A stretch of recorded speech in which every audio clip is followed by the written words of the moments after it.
Pagkatapos umasko ng ilan po nating kababayan kahapon, agad naman sila nagtungo sa Divisoria upang bumili ng mga murang damit, laruan o kaya naman ay pampaingay para sa bagong taon. May ulat si Rod Lagusa.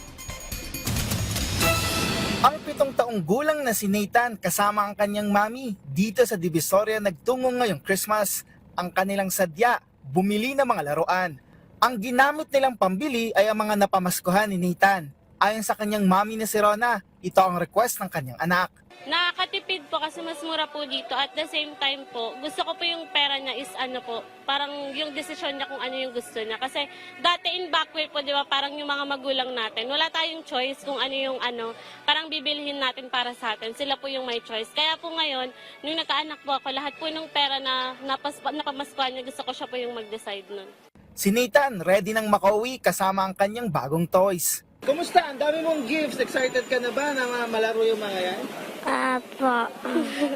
At kahit nasa selebrasyon pa lang tayo ng Pasko, dito sa Divisoria, handa na ang mga paninda ng pangsalubong sa bagong taon.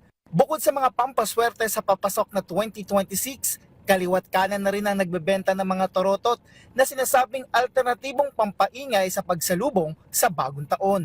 Ang tindang mga torotot ni Aling Nancy, makukulay at may iba't ibang size na mapagpipilian. Sa ngayon po, medyo laylo pa. Pero bukas, sa 26 hanggang 30, tuloy-tuloy po yung bentahan. Bali sa 29, medyo konti na lang, laylo-laylo pa, ubos na po yung ganitong torotot. Suwak na suwak anya ito na pampaingay sa bagong taon. At makatitiyak na safe na sasalubungin ang papasok na bagong taon. Mula sa pinakamura na 8 pesos hanggang sa 60 pesos, depende sa laki o klase ng torotot, habang may mga bultuhan rin na bumili ng mga torotot. Inaasahan ng mga vendor na lalaki pa ang kanilang kita habang papalapit ang bagong taon. Bukod dito, marami pang murang mabibili dito sa Divisoria gaya ng iba't ibang klaseng mga damit, kaya kung sino man ang reregaluhan o kahit regalo pang sarili ay tiyak na meron dito.